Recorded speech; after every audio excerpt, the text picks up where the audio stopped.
de poder compartir, Señor, de poder aprender en este espacio, Señor.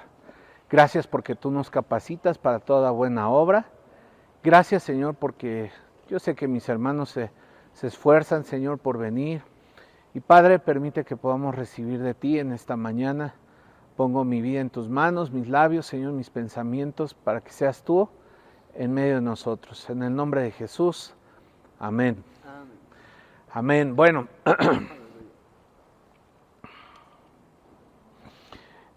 hoy vamos a hablar acerca de un tema que va un poquito ligado con lo que hemos estado viendo en las clases pasadas. Y tiene que ver con lo profético. Ahora, ya como que esa palabra a algunos les da escalofrío o a otros les incomoda, o otros, no sé, como que se les hace la zona desconocida, ¿no?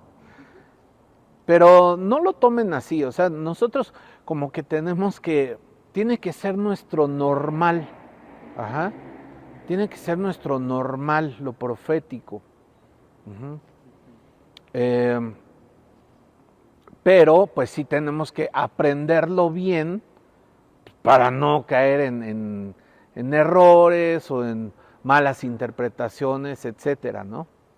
Entonces, el título de la clase de hoy es una reunión profética.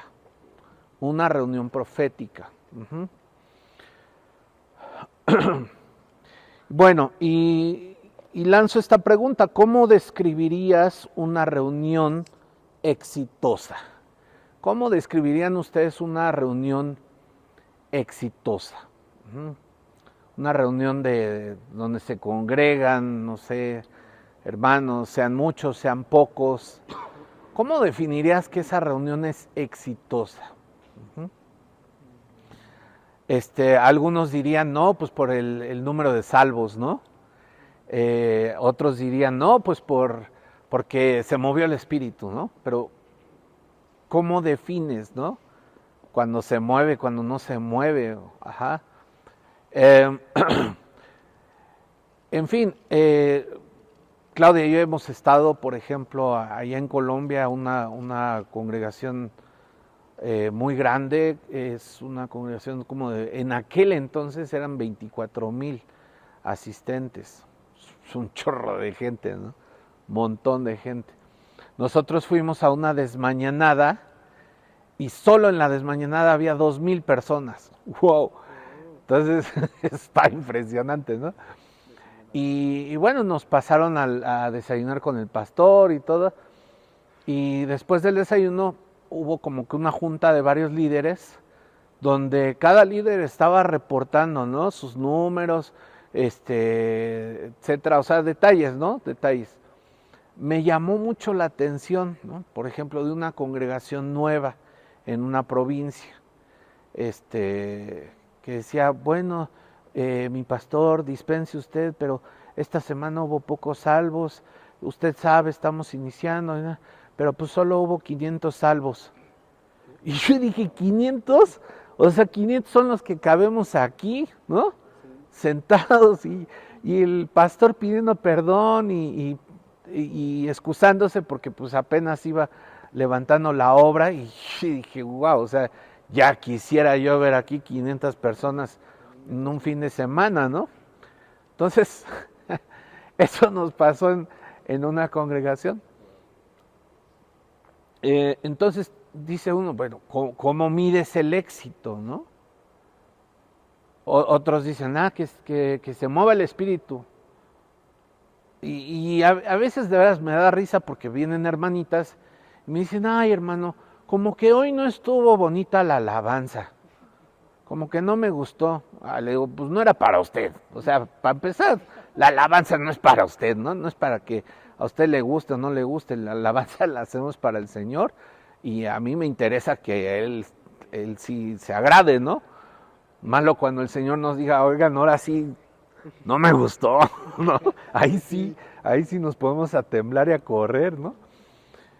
Pero sí cuando se me acercan de pronto hermanitos que me dicen, ay, es que ahora no sentí como ese hormigueo en todo mi cuerpo. Hermana, si quieres la acuesto sobre un hormiguero para que lo sienta y pues se sienta usted realizada, ¿no? O sea, porque habrá ocasiones en las que el espíritu se mueve con mucha fuerza, pero hay veces que el espíritu se mueve de una manera tranquila, quieta, ajá, como cuando de esas veces que entra papá a casa y todos están en su rollo y, ay, ¿a qué horas entraste, no? O sea, ni se dieron cuenta en qué momento. No, pues ya tiene rato, ya como hace media hora que entré, ¿no? Y a veces así el espíritu se mueve de una forma muy tranquila, muy pasiva, no sé cómo decirlo exactamente, pero vaya, no es así de que unos estén vomitando, otros estén cayendo. O sea, hay gente que de veras quiere ver eso, ¿no? Hay gente que de veras quiere ver como ese espectáculo. Y si no hay eso, ajá, y el clásico, y si no está el tipo así, haciéndole las manos así, no se movió el espíritu. O sea, no caigamos en esos errores o en esos juicios equivocados, ¿no? Para definir cómo es una reunión exitosa. Ajá. Y también lanzo esta pregunta. ¿Cómo es una reunión con tus amigos?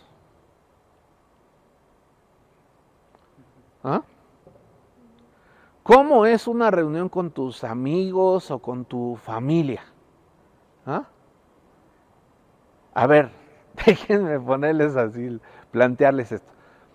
De pronto se sientan todos, a ver familia, siéntense así en hileras, ¿no? Y vamos a comenzar con un tiempo de oración, con un tiempo de alabanza, ajá, y pues mi primo va a presidir los cantos, ajá, y después mi tío Pancho, pues él va a dirigir un tiempo de oración. No me digas que así son tus reuniones familiares. Ajá. O sea, creo que nuestras reuniones como familia, con amigos, ajá, es algo hasta cierto punto espontáneo, ¿no? O sea, no me digas que llevas un programa, ¿no? A ver, ¿qué sigue en el programa de nuestra reunión familiar, ¿no? O tú que te juntaste con todos los guapos ¿de dónde era? Los guapos de Puebla o algo así, ¿no? Tú tuviste tu reunión hace poquito, ¿no? Los hombres guapos de Dios. Tuviste tu reunión, ajá. Ya lo quemé aquí en público, pero bueno. No nos invitó el gacho, pero tuvo su reunión de hombres. A lo mejor porque somos feos, ¿no? Entonces no entramos en la categoría. Pero bueno, tuvo su reunión. Y no me digas que en esa reunión, pues tuviste acá el orden del programa, ¿no? O se iba preparado para los Dice que iba preparado. No, pues no, o sea, cuando nos reunimos con amigos, cuando nos reunimos como familia, realmente no llevamos ese programa, ¿no? Para decir, a ver, sigue esto, sigue aquello, ajá. O sea, es algo que va surgiendo de manera espontánea, ¿no? Y hay veces que pues, la plática se sigue y etcétera, etcétera. La otra vez nos contaba un pastor que nos visita frecuentemente, el pastor Esteban Fernández, y nos decía que un día él vino pues a ver algunos asuntos de Sociedad Bíblica aquí en México, y en lo que hacía esas cosas pues dejó a su esposa con una amiga de muchos años, ¿no? Se habían dejado de ver creo que 20 años, algo así, ¿no? Y la dejó con su amiga en un Sanborns. Total que le llama horas después y le dice, ¿cómo estás? ¿Cómo vas? Bien, o sea, bien, vamos bien, nos hace falta ponernos al corriente de muchas cosas, ¿no? Pues desayunaron, comieron en el Sanborns, ¿y qué creen? Le hablan en la tarde y le dice, ya voy por ti. No, espérate, si quieres vente y tomamos aquí el cafecito. Pues cenaron en el Sanborns. O sea, imagínense ¿Cuánto tenían que hablar esas dos amigas de que no se habían visto en 20 años, ¿no? A mí se me hace impresionante, pero pues sí sé que es posible, ¿no? Cuando dos mujeres se reúnen, o sea, una vez Claudia se llegó así después de igual de una charla muy larga con sus amigas y eso, y me dice, ay, como que me duele aquí. Sí, ven, te sobo. ¿No? Entonces, pero vaya, en esas reuniones no hay de qué. A ver, Ale, que es muy social, no llevas tu programa, ¿verdad? O sí, con tus amigas. A ver, amigas, vamos a media hora de cantos, ¿va? 4 cantos me voy a echar. O sea, y con esto a lo mejor les rompo el molde a muchos de ustedes, ¿verdad? Pero a lo que voy es esto. ¿Cómo debiéramos entonces definir una reunión exitosa? Vamos a ver un poquito de historia, ¿no? Un poquito de historia en la palabra de Dios, para ver cómo es que hemos llegado hasta este punto. Ajá. Y si estamos bien o estamos mal, o cómo estamos, ¿no? Bueno, un poquito de historia. Tenemos ahí los sacrificios de Caín y Abel, ¿no? Una primer forma de culto. A ver, ¿quién le dijo a Caín o quién le dijo a Abel, ¿no? Que trajeran una ofrenda o que trajeran sacrificio. ¿Quién? Yo creo que fue el Espíritu que los movió, el que los impulsó a hacer esto, ¿no? ¿Por qué? Porque incluso hasta muchos filósofos han dicho que el ser humano tiene esa necesidad intrínseca de rendir culto a algo. Ajá. Todos sabemos que fuimos hechos a semejanza e imagen de Dios. Por eso hay algo en el ser humano que lo atrae a Dios, aunque muchos pues se pierden en el camino, ¿no? Porque como no lo conocen, pues se desvían por otros lados. Pero en el ser humano siempre ha habido esa necesidad intrínseca de rendir culto, de venerar a Dios, tal vez a ese Dios que muchos no conocen y pues quieren adorar a la estatuita de palo, a la de cerámica, en fin. ¿Pero por qué? Porque hay eso, como que es un instinto del ser humano. Entonces tenemos ese antecedente. ¿Qué hizo Noé, por ejemplo, cuando descendió ya finalmente del arca? Levanta un altar y da gracias a Dios. O sea, ahí vemos que Noé tiene un tiempo de acción de gracias.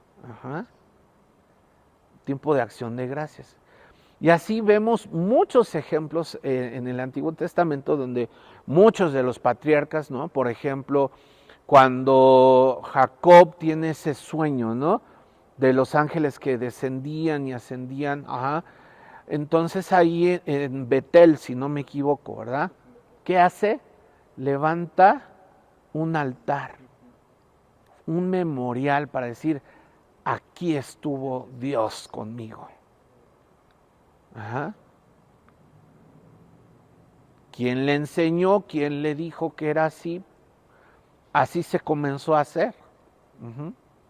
Y ya en el Antiguo Testamento también el Señor como que reguló esa parte. Dijo, no, a ver, si vas a levantarme un altar, no quiero que labres las piedras. Así como están, así las levantas. E incluso cuando pasan, por ejemplo, el Jordán, ahí vas a levantar un memorial para que las generaciones futuras se acuerden y tú les cuentes lo que yo hice, cómo abrí las aguas. Entonces, ahí también ya vemos que el Señor comienza a meter mano Y no dice, hey, a ver, ¿qué? Eso de sus piedras y eso. ¿Quién les dijo? ¿Quién se los pidió? No, el Señor no lo rechaza, aunque sí lo regula, ¿no? E incluso en algún punto de la ley dice que no harán escalones, para que no se les vean los chones a los levitas o a los sacerdotes cuando suban, ¿no? Entonces, incluso fíjense cómo eso va incluso en contra de las pirámides, ¿no? Que se construyen, ¿no? Porque pues en las pirámides, pues sí le puedes hacer así tantito y pues se ve todo, ¿no?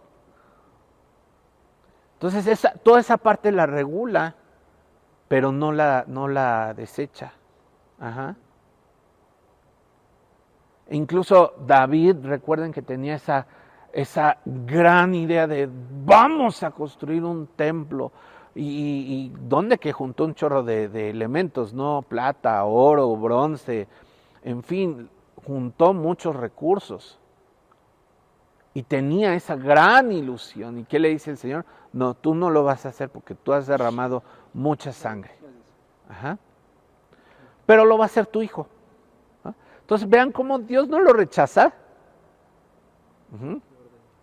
Pero también llega un momento donde dice Salomón, ay, pues creo que ni siquiera estas paredes te pueden contener. Y como que el Señor viene a decir, pues sí, tienes toda la razón. ¿No? O sea, ¿cómo quieren encajonarme en estas paredes? Pues, yo soy mucho más grande, ¿no? Al final del día, ¿qué es lo que dice el Señor en medio de todo esto? Que más bien nosotros somos templo de Dios. Así lo dice segunda carta de los Corintios, capítulo 16. Uh-huh. Nosotros somos templo del Dios viviente. Porque en primera de Corintios, capítulo 16, versículos 19, ahí dice que somos templo del Espíritu Santo, ¿no?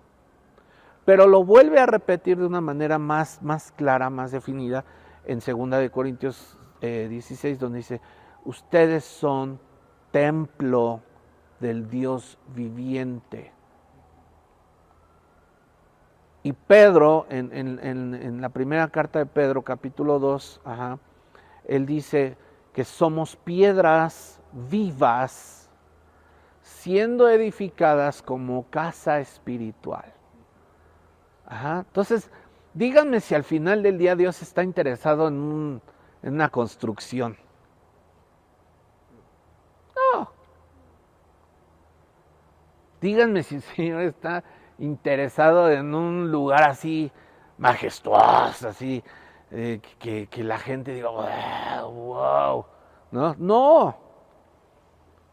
Está más interesado en esto, en este templo, en esta casa. Nosotros somos piedras vivas siendo edificadas como casa espiritual, como sacerdocio santo para nuestro Dios. Entonces, y qué decir que pues también se levanta toda una tribu y es apartada, ¿para qué? Para el servicio para el Señor. La tribu de Leví es apartada y les es y vean cómo es o sea, tan es así que 11 tribus tienen que sostener a esta tribu. Es un modelo bíblico. Pero esta tribu pues también no va a tener herencia, como las demás tribus. ¿Por qué? Porque el Señor es su herencia, así lo dice la palabra. Pero se levanta y el Señor lo confirma en su palabra, se levanta una tribu específicamente ¿para qué? Para llevar a cabo las tareas sacerdotales, las tareas de los levitas, y y facilitar el culto al Señor. Ajá. Ese culto que se hacía sacrificando los animales. Ajá. Tenemos, por ejemplo, las ofrendas al fuego, las ofrendas mecidas, las ofrendas de cereales, etcétera. Ajá.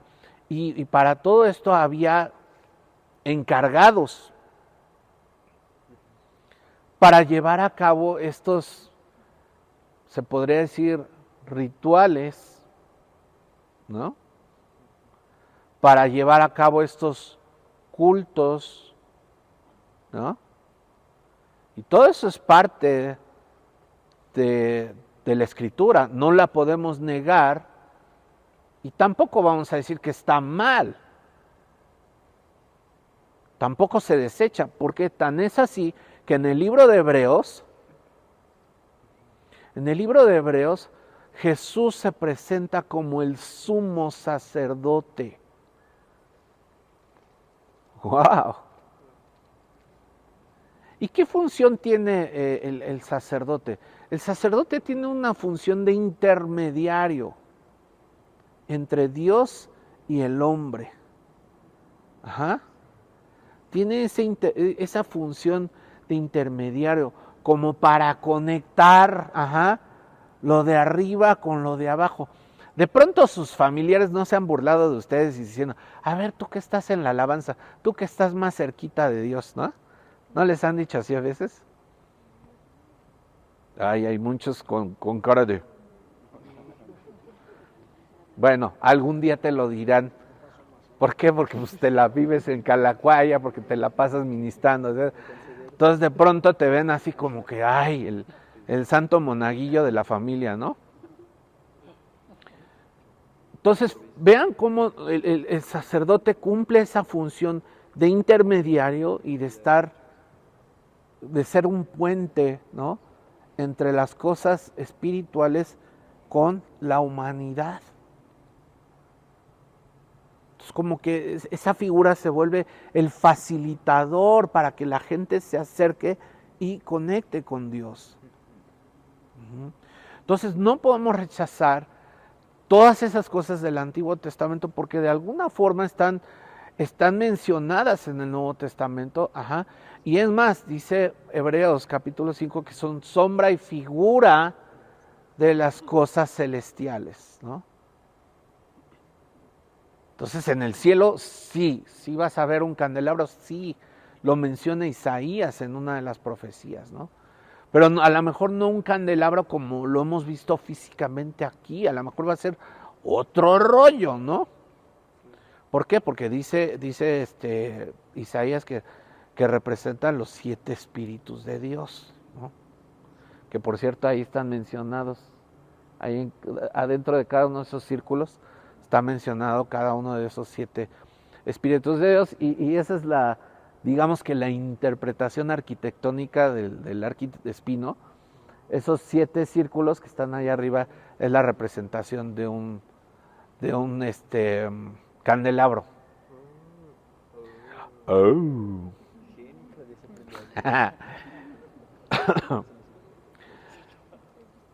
Entonces, continuando con esto, hay una palabrita que se utiliza para describir esto. Ajá.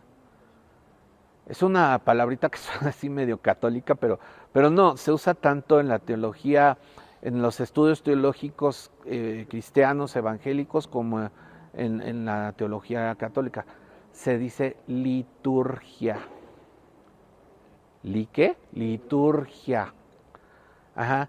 La liturgia, fíjense bien, tiene que ver con el orden y la forma con que se llevan a cabo las ceremonias de culto en las distintas religiones. Vuelvo a repetir, tiene que ver con el orden y la forma de cómo se llevan a cabo las ceremonias o reuniones, ajá, o formas de culto, ¿no? Por ejemplo, hay veces que pues, nos invitan a un velorio, ¿no? O a un entierro. Y hay muchos cristianos que como no recibieron esa enseñanza a la antigüita, pues no tienen ni la menor idea de qué se hace en un entierro, o qué se dice, o ¿no? Ajá. Pero hay algunas ramas de la iglesia evangélica que tienen capellanes, o que los ministros saben exactamente bien qué hacer, qué decir en un funeral. Uh-huh. Y lo vemos muchas veces en las películas, ¿no? Que leen una escritura, oran por la gente, y ellos mismos dan la señal para que ya bajen la cajita. Ajá, y mientras van bajando la cajita, a ver, vamos a entonar Más allá del sol. Ajá. Entonces ya hasta saben qué cantos. Ajá. Mi papá era bien canijo, porque él metía de esos cantos que te hacían llorar, porque te hacían llorar, ¿no? Entonces, mi papá de chiquito pues abusaba de eso, ¿no? Dice, los voy a hacer llorar, pero en serio, que lloren bien. Y ahí estaba con su acordeón, ¿no? Y se podían tocar los más tristes o los que más producían así la lágrima, ¿no? Pero la esencia es de que muchos ministros egresados, por ejemplo, del seminario teológico, de los institutos bíblicos, saben perfectamente bien qué hacer. ¿Por qué? Porque hay una liturgia para los entierros. Uh-huh.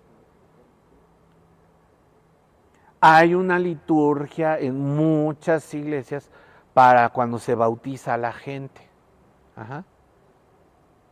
Hay una liturgia para cuando se casan, ¿no? Aquí, por ejemplo, pues hemos hecho muchas cosas a nuestra manera, como diría Frank Sinatra, ¿no? My way, ¿no? Las hemos hecho así muy a nuestra manera.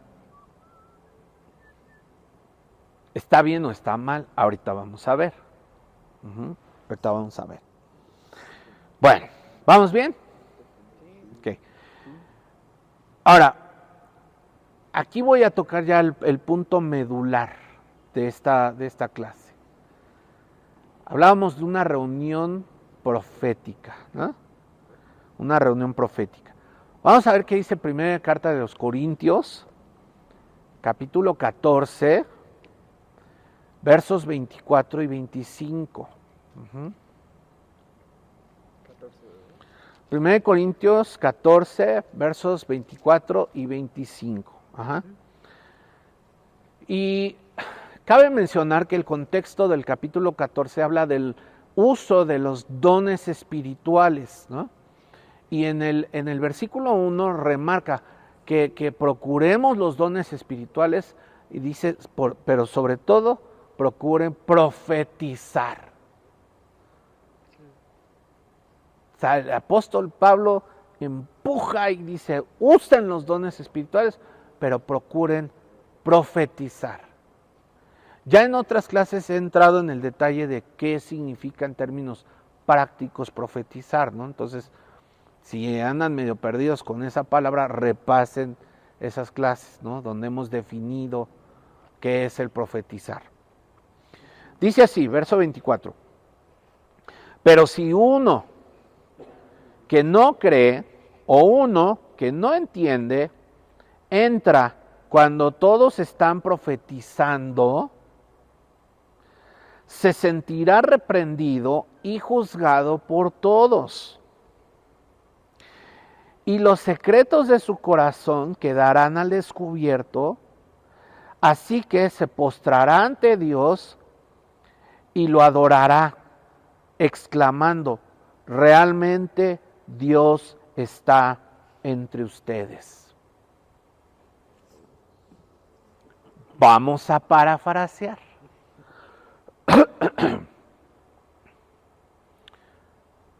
Así rapidísimo, profetizar, proclamar, anticipar hechos futuros, declarar los juicios de Dios que ya están escritos en su palabra, dar una palabra específica de alguien que está viviendo una situación, etc. ¿no? Un antecedente más, Primera de Crónicas 16:4, y Primera de Crónicas 25:1, donde los hijos de Jedutún profetizaban con sus instrumentos. Ajá. ¿Cómo profetizamos con instrumentos?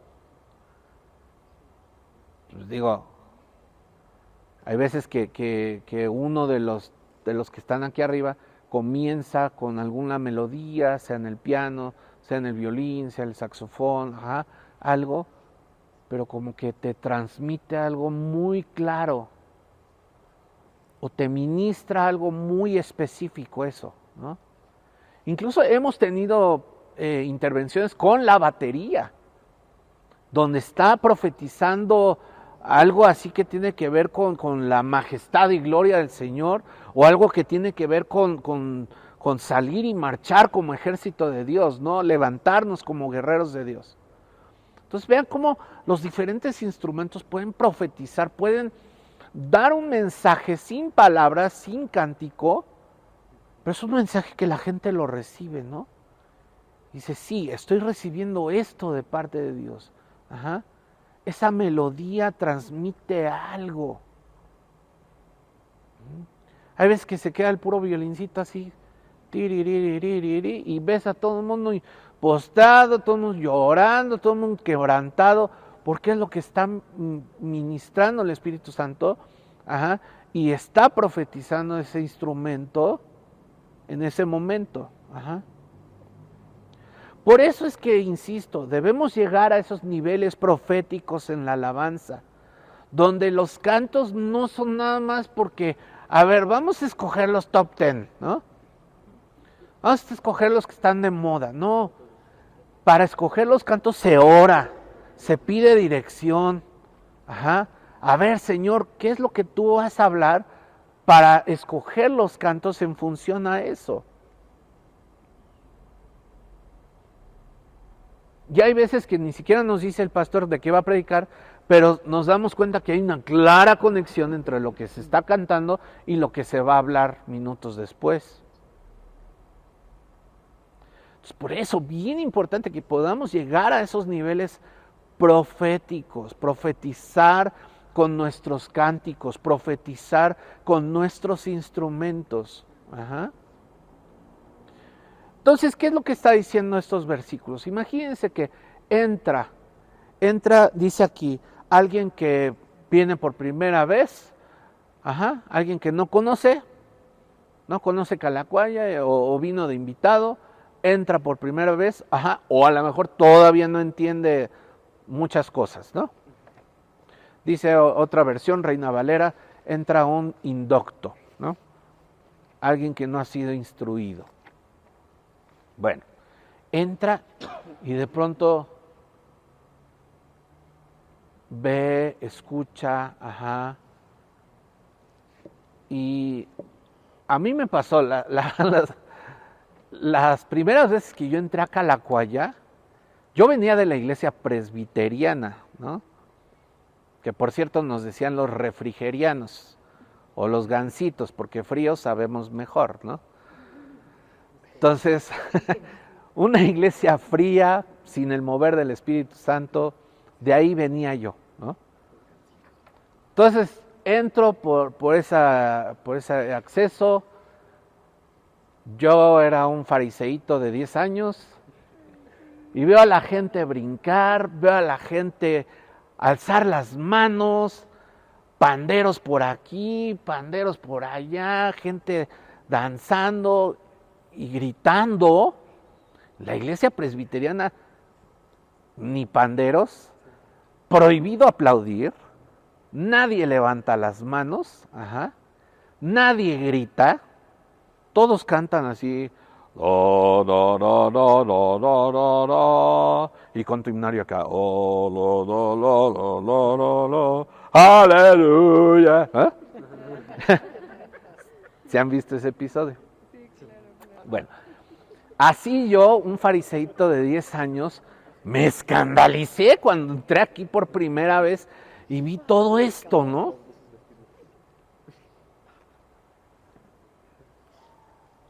a mí me costó trabajo conectar con la alabanza aquí en Calacuaya. Tardé un tiempo. Pero donde conecté luego fue en la clase de niños. Mis papás pues, me mandaron a la clase de niños, ¿no? Y me acuerdo, mi primer clase me la dio la hermana Lupita Mendoza. Nos compartió acerca de Romanos capítulo 12, los primeros 2 versículos. Y yo me quedé así. O sea, como que la hermana profetizó a mi espíritu y yo conecté luego con la palabra y me ven mis papás, me dicen, ¿cómo te fue en la clase? Y yo estaba así como, ¿todo bien? ¿Qué te hicieron?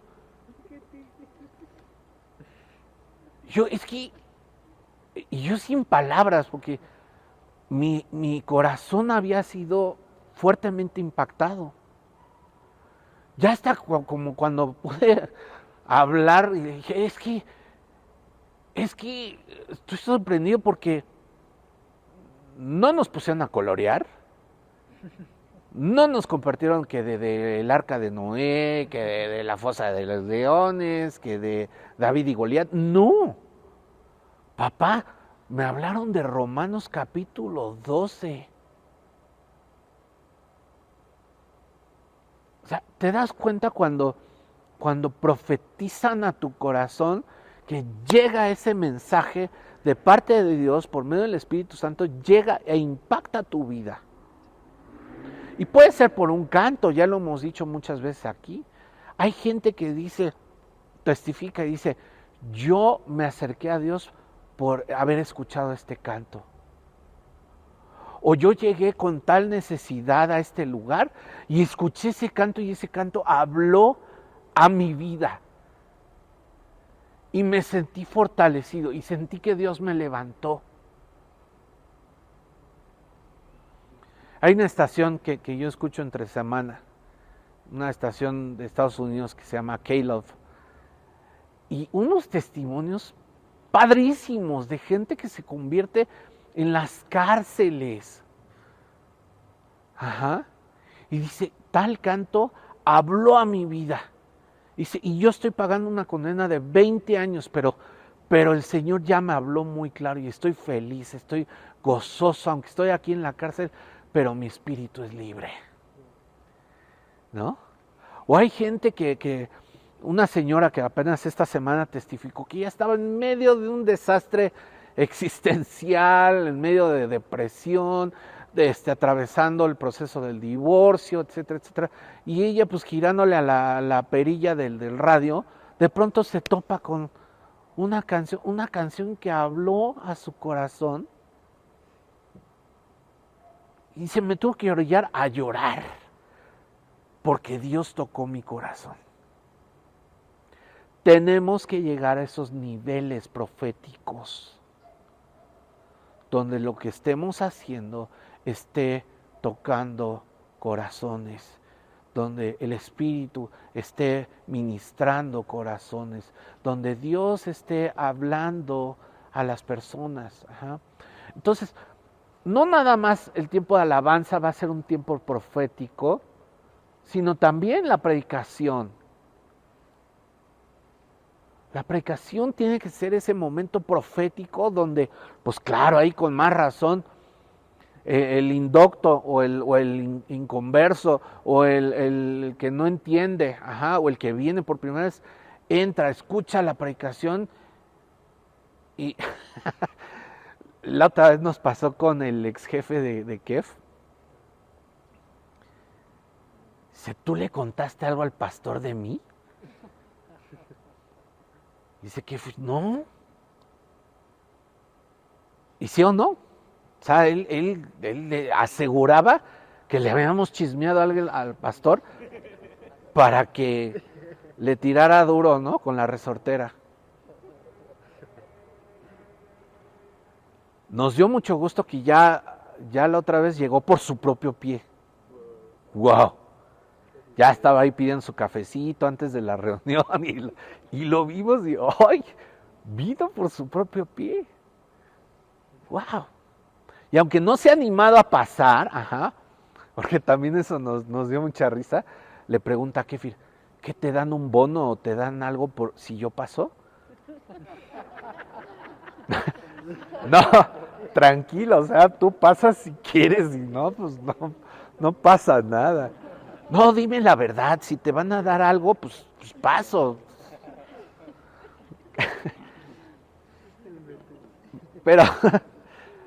Pero vean cómo Dios comienza a hablar al corazón, ¿no?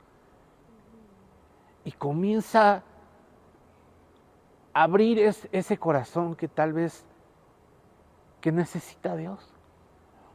Dice, lo oculto de su corazón es manifiesto. Y de repente pues hay gente aquí que dice, hermano, yo quiero saber si el Señor me va a perdonar. Y la otra vez así se me acercó un hombre ya grande y me dice, hermano, me siento muy indigno. Y le digo, ¿por qué? Porque es que hice esto y esto y esto. Muchas veces el corazón del hombre se abre aquí por escuchar la voz profética de Dios. Porque ante el Señor, dime tú, ¿qué puedes ocultar? ¿Qué puedes esconder? Lo hemos cantado, ¿no? Tus ojos revelan que yo nada puedo ocultar. Lo hemos cantado. Lo hemos proclamado. Y mucha gente lo ha recibido. Y por eso abren su corazón. Por eso lo oculto de su corazón es manifiesto. Y al final esta gente termina glorificando al Señor, testificando, Dios verdaderamente está aquí.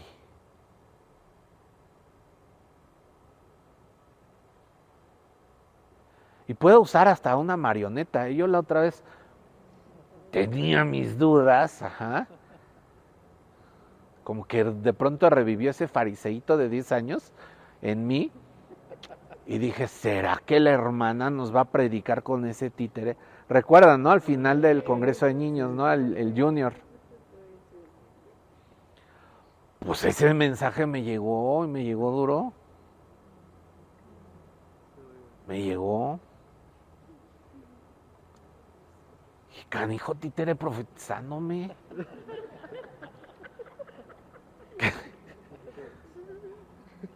¿Verdad?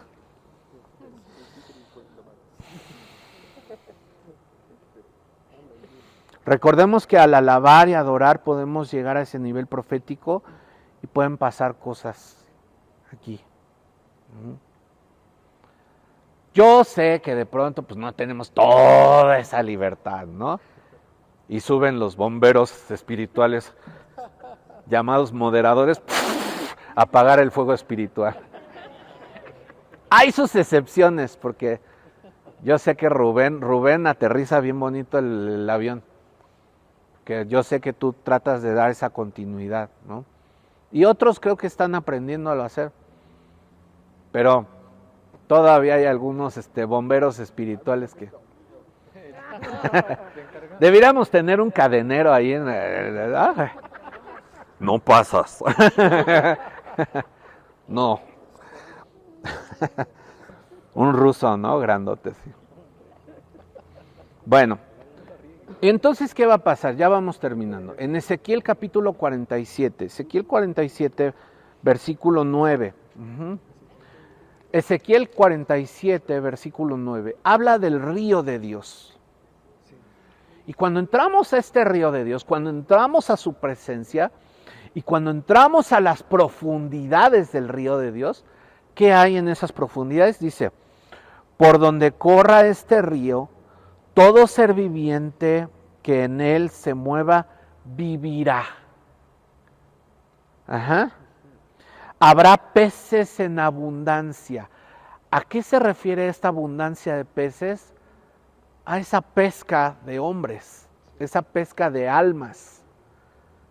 Porque Jesús dijo, os haré pescadores de hombres. Entonces se refiere a un momento de salvación incluso. Los momentos de alabanza tienen que ser momentos de salvación. Los momentos de predicación, tienen que ser momentos de salvación. Y vean cómo nuestro pastor insiste siempre que tiene esa oportunidad, hace llamado a salvación. Y pasen 2, 3, 4 personas, hay fiesta en los cielos. Porque en eso tiene que desembocar una reunión. Ajá.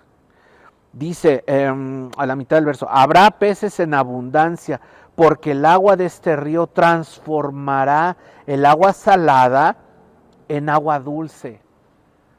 ¿A qué agua salada se está refiriendo? Al agua del Mar Muerto. Y los que han estado ahí, pues no hay nada, no hay ni un solo pez, no puede vivir nada, ni una plantita en el Mar Muerto. Pero el que dice, esas aguas de muerte serán transformadas en agua de vida. Está viendo un documental que esa profecía está cumpliendo en estos días. Hay lugares cerca del Mar Muerto en donde ya está habiendo vida. O sea, ya hay peces ahí. Porque el agua se está transformando en agua dulce. Sí, sí te creo. Dice, así donde el río fluya, todo vivirá. Ajá. Entonces, yo para ir ya cerrando este tema, una reunión exitosa es donde va a haber vida, donde va a haber salvación, donde va a haber sanidad. Ajá, porque incluso en este pasaje, en el contexto de este pasaje, habla en el verso 12, dice, junto a las orillas del río crecerá toda clase de árboles frutales. Ajá.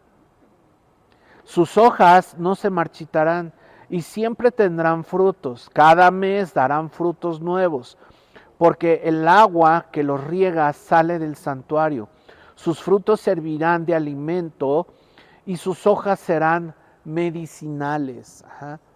Entonces en este lugar hay fruto, hay esa palabra que sirve de alimento para el alma. Pero también tiene que ser un momento de sanidad. No perdamos de vista que el eje principal del Señor Jesús aquí en la tierra constó de 3 cosas: sanar a los enfermos, echar fuera a los demonios, ajá, y eso tiene mucho que ver también con la sanidad espiritual, y predicar el evangelio. Y esas 3 cosas nos las delegó a nosotros, sus discípulos. Dice Lucas capítulo 9, verso 1, y les dio poder y autoridad para sanar a los enfermos, para echar fuera a los demonios, ajá, y para predicar el evangelio. Y creo que son 3 cosas que incluso podemos hacer aquí a través de la alabanza. La alabanza puede traer sanidad al alma. La alabanza puede traer esa liberación. Decía el salmista, me rodeas con cantos de liberación. Y la alabanza puede dar ese mensaje de salvación.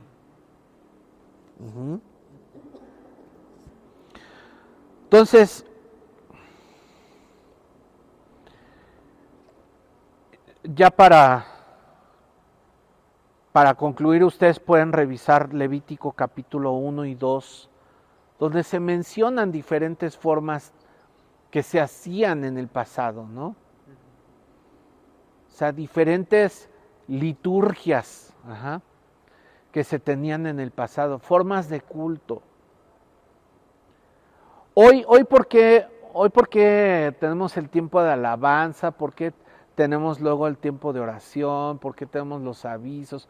¿Por qué tenemos la predi? ¿Por qué este molde? Es un molde que pues se ha ido adaptando a través de los años. Ajá. Yo les puedo decir que, por ejemplo, Fariseíto Harim presbiteriano sabía perfectamente bien cómo empezaba la reunión presbiteriana, con un preludio. Un preludio, era una pieza musical, instrumental, donde disponías tu corazón para estar con Dios. Luego había una lectura inicial, y así está en el programa, lectura inicial. Y esa lectura inicial podía ser leída por quien dirigía, o podía ser leída por toda la congregación, o podía ser antifonal, un versículo él, un versículo nosotros. O sea, vean todo lo que aprendí desde chavito, ¿no? Después de la lectura inicial, un himno, después otra lectura, después otro himno, después la predi de 20 minutos, después los diezmos y ofrendas, después una oración o lectura final y el postludio. ¿Qué es el postludio? Otra pieza instrumental para que salgan el pastor, los ancianos, y ya como para que jales tú la clavija y te desconectes. Esa era la liturgia en la presbiteriana, ¿no? De donde yo salí. No sé si alguien de aquí viene de la católica, ¿no? La católica pues también tiene su liturgia. ¿Dani? Dice el Daniel que salió de la católica. Sí, ya lo restauró el Señor. Bueno. ¿Qué? Pero sí, la católica yo veo que también tiene su liturgia, ¿no? Pero, por ejemplo, algunas evidencias de la liturgia en el Antiguo Testamento. Mateo 9:35. Mateo 9:35. Jesús recorría todos los pueblos y aldeas enseñando en las sinagogas. Entonces, ahí tenemos una clara evidencia de qué se hacía en las sinagogas. ¿Qué se hacía? Pues se enseñaba. ¿Qué ibas a la sinagoga? Pues a aprender. Y hoy en día, ahora que estuve en la Universidad Hebraica, ahí nos enseñaron en la sinagoga, donde hacen sus ceremonias, sus cultos, sus reuniones, y me presentaron, me dijeron, mira, aquí estarías tú. Dice, aquí se para el Hazán. El Hazán es el cantor principal. Entonces, ahí pues me enteré también que dentro de las ceremonias judías, pues cantan, ¿no? ¿Qué cantan? Salmos, ¿no? Por ejemplo, en el tiempo de la Pascua se canta el gran Jalel, ¿no? No recuerdo ahorita exactamente bien qué salmos son, porque si no me equivoco, a partir del Salmo 120, 121, por ahí en adelante, ese es el gran Jalel, se canta. Y más o menos si te lo echas de filo son 20 minutos.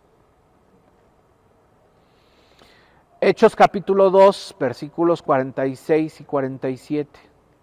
Hechos capítulo 2, 46 y 47, dice, no dejaban de reunirse unánimes en el templo, ni un solo día. De casa en casa, partían el pan y compartían la comida con alegría y generosidad, alabando a Dios. Ahí hay dos evidencias, se reunían. ¿Cada cuándo? Cada día. ¿Qué hacían? Compartían la comida y alababan. Y disfrutando de la estimación general del pueblo. Y cada día el Señor añadía al grupo los que iban siendo salvos. Entonces seguramente compartían algo, una palabra. Seguramente compartían palabras de Jesús. Entonces ahí está otra evidencia, ¿no? La evidencia de Nehemías capítulo 11, versículo 17. Nehemías 11, versículo 17. Matanías, hijo de Micaías, hijo de Zabdi, hijo de Asaf, que dirigía el coro de los que entonaban las acciones de gracias en el momento de la oración. Entonces ahí tenemos otro par de evidencias, ¿no? Había acciones de gracias cantadas, porque pues había un coro, al momento de la oración. Entonces tenían momentos de oración. Ajá. Bueno, entonces tenemos esas evidencias. Y el Señor, muy claro en su palabra, dice, a ver, si te vas a acercar a mí, acércate conforme al Salmo 100, verso 4. Dice, entren por sus puertas con acción de gracias, vengan a sus atrios con himnos de alabanza, denle gracias, alaben su nombre. Ajá. Creo que esa es la única cosa que yo veo que el Señor sí pone en el orden, ¿no? A ver, no pongan la alabanza hasta el final, no. Yo la quiero al principio. Quiero que entren a mi presencia agradecidos y alabando mi nombre. Ajá. Y eso sí lo veo, por ejemplo, también en el Salmo 95, lo dice muy claramente. En el primer versículo. Ajá. Entren ante su presencia con alabanza. Ajá. De allí en fuera, el molde, como les decía muy al principio, ¿cómo se reúnen ustedes con su familia? ¿Cómo se reúnen? ¿Cómo conviven con sus amigos?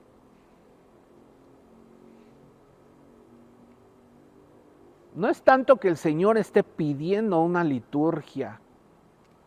No es tanto que el Señor esté pidiendo, a ver, estos son los pasos de mi reunión, ¿no?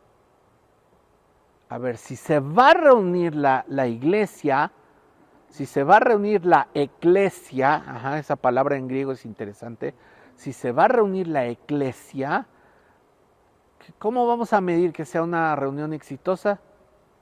Que haya corazones transformados, que haya corazones que reciban sanidad, que haya corazones que reciben una palabra, corazones liberados, ajá, corazones ministrados, que fluya la palabra profética para que los inconversos se arrepientan, ¿no? Así podemos medir una reunión exitosa, sí. ¿Y a través de qué? A través de los dones proféticos. ¿Dios está peleado con el molde que usamos aquí? No creo, porque dice Hebreos también, capítulo 1, habiendo hablado el Señor de muchas maneras, ¿no? Entonces, el Señor no se limita, ¿no?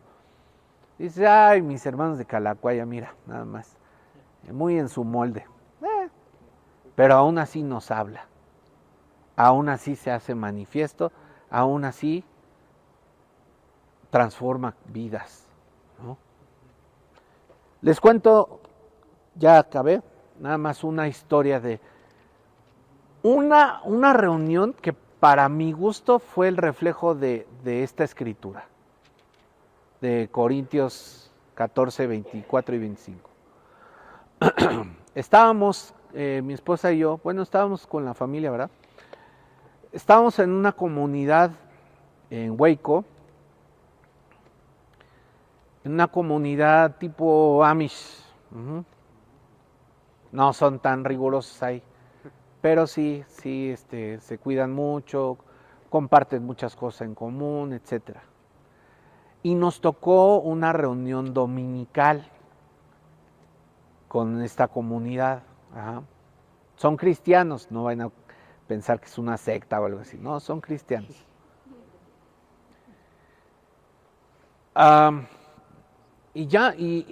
Y al frente estaban sentados los ancianos de la comunidad. No había, que yo supiera, no había un pastor como tal, solo ancianos. Y estaba uno que también tocaba la guitarra, ¿no? Entonces ya uno empezó, dice, vamos a comenzar este tiempo de comunión con Dios.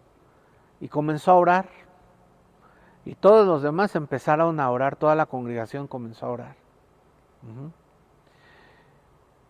Y de repente uno se paraba y comenzaba un canto. Y pues ya todos cantaban, ¿no? Y de repente otro se levantaba y oraba. De repente se paraba una hermana y leía una escritura. De repente otro de los ancianos se paraba y decía, vamos a interceder por tal cosa, tatara, tatara, tatara. Otra vez el de la guitarra, un canto. Luego por acá una palabra profética. Yo me quedé sorprendido porque no había como tal un programa, no había como tal un orden, pero wow, así como en el Apocalipsis no sé si se han dado cuenta que de pronto se levantan los 4 seres vivientes y alaban, de pronto los 24 ancianos se postran, o sea, como que hay distintas participaciones, ¿no? Y luego los 144,000, ajá. O sea, hay distintas participaciones. Bueno, aquí así fue. Y que tú dijeras, no, esto es un santo relajo. No. O sea, todo se sentía como si alguien lo hubiera ordenado, ¿no? Perfectamente bien. Fue el Espíritu de Dios. El Espíritu de Dios, cuando uno está sujeto al Espíritu de Dios, lo que dice el final del capítulo 14, el versículo 40, todo hágase en orden, ¿verdad? Todo en orden. Y así fue esa reunión, muy ordenada, pero wow, con unos mensajes que, wow, salimos de ahí bien zarandeados, ¿no? Por las palabras proféticas y las palabras, y luego de repente alguien se levantaba y se podría decir una predi de 5 minutos, pero era una pedrada que sí te noqueaba, bien dada, ¿no? Y así fue, y ya de repente se para uno de los ancianos y bueno, pues creo que ya acabamos. Voy a hacer una oración final y quedamos despedidos. ¿Y en serio?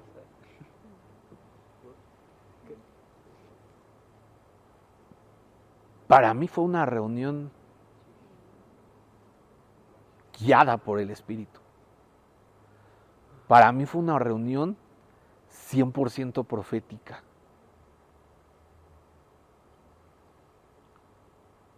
Una sola vez lo puedo experimentar así, como esa vez, pero me dejó marcado.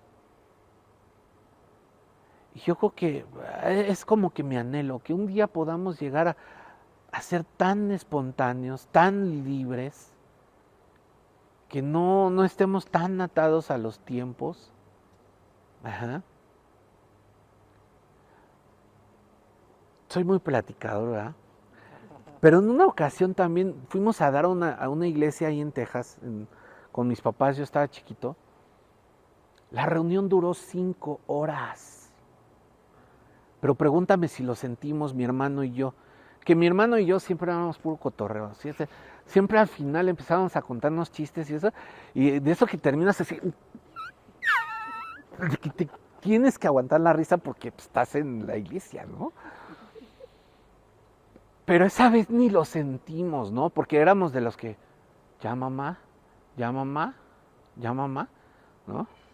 Pero esa vez 5 horas la reunión. No me digas cuánto tiempo fue de alabanza, porque fue una mezcla también, o sea, entre alabanza, entre oración, entre testimonios, ajá. Muchas cosas que ocurrieron en esas 5 horas.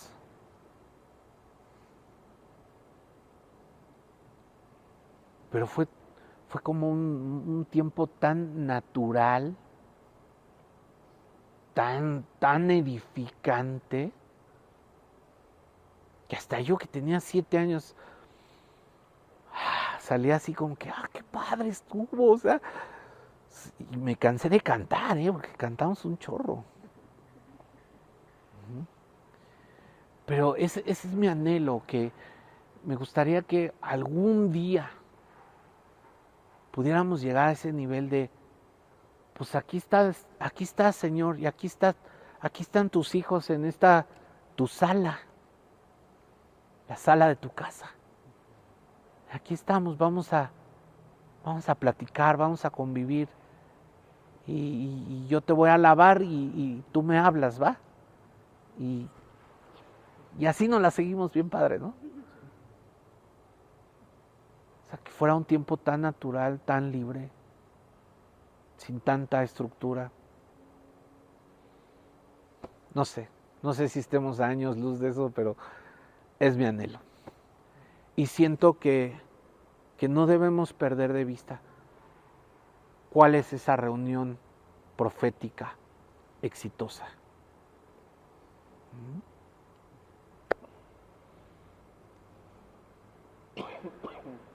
Se quedaron muy pensativos. Vamos a orar.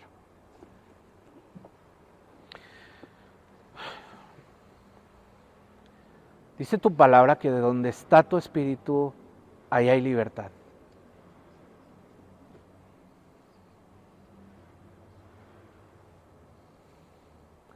Y Señor, gracias por tus palabras, gracias por mostrarnos que a lo largo de la historia, Señor, pues realmente no te han incomodado las formas que hemos utilizado para acercarnos a ti. Pero sí entendemos que tú tienes propósitos mayores cuando tu iglesia se reúne. Y ayúdanos, Señor, ayúdanos a lograr esos momentos, Dios, esos momentos proféticos, esos momentos de conexión contigo, Señor, que provoquen esa sanidad en medio de la gente, esa liberación, esa salvación, Señor. Que no nos conformemos con tiempos superficiales, que no nos conformemos, Señor, con cosas muy banales, Señor, sino que nos atrevamos a entrar a las profundidades de tu presencia, Señor. Y que nos atrevamos, Señor, a procurar los dones espirituales en medio de nosotros, para edificación de tu iglesia, para edificación de tu cuerpo. Gracias, Señor, por este tiempo, gracias por mis hermanos, gracias por tu enseñanza, en el nombre de Jesús.